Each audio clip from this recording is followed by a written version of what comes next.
ورځ مو په خیر قدرمنو اوریدونکو لیدونکو بیا هم د پښتو ژورنال ستاسو په خدمت کې دی. هیله کوم چې د پښتو توري په پرله پسې توګه په یوټیوب کې پیدا کړئ او زده یې کړئ. زه تاسو ته بیا د پښتو یو بل توری چې هغه عبارت دی له ټې څخه در پېژنم. ټې هم لکه ب پ ت او ټ هم لکه همدغسې لیکل کېږي. وینئ ټ هم دغسې لیکل کېږي. ګوره ټ، لیکن دلته ټ ته غړوندی ورکول کېږي او دلته دوه ټکي ورکول کېږي.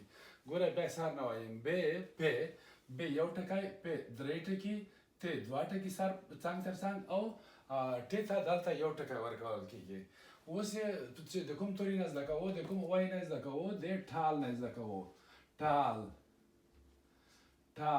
هغه څوک چې هغه څه چې خلک پکې زنګېږي هغه ته ټال وایي.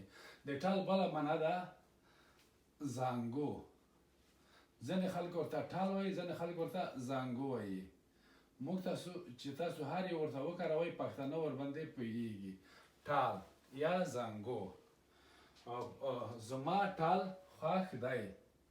د ماشومانو چې خوښ دی هر وخت یې ټال خوښ وي. نو هر ماشوم وایي چې زما ټال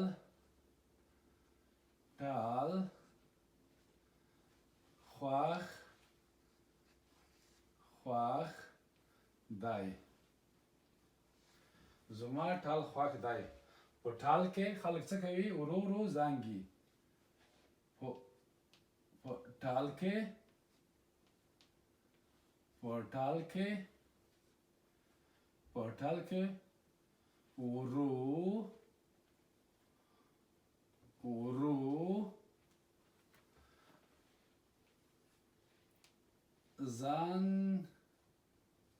زانګي. خلک څه کوي؟ په ټال کې ورو ورو ماشومان څه کوي؟ په ټال کې ورو ورو زانګي. ټال ته زانګو هم وایي. زما ټال خوښ دی. په ټال کې ورو ورو زانګي. د ټ توری همدارنګه په موټر کې هم تاسو لیدلی شئ. میم واو ټ ر موټر دغه ده ټ، دا یې ټ ده موټر. تاسو د ټ ټکی په کټ کې هم لیدلی شئ. کټ هغه څوک چې موږ تاسو په قسمل هغه ته څه وایي؟ کټ ورته وایي. تاسو وینئ موټر او کټ. که چیرې کې میم واو له ټ ر سره یو ځای کو څه ترې جوړېږي؟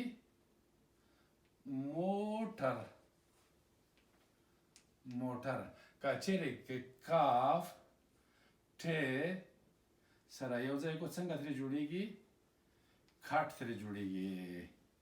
نو تاسو د شپې چېرته ویده کېږئ؟ په کټ کې ویده کېږئ. بس تاسو ته مې د ټ توری هم در وپېژانده. شاملې راشه بچی یو ورځ ورته ووایه. دا څه دی؟ دا څه دی؟ ټال. دغه زانګو. زما ټال خوښ دی. په ټال کې ورو ورو زانګي.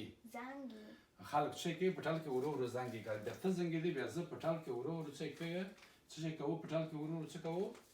په ټال کې ورو ورو زانګو. که یو کس زانګي بیا یو کس زانګي بیا هغه په ټال کې ورو ورو څه کوي؟ زانګي.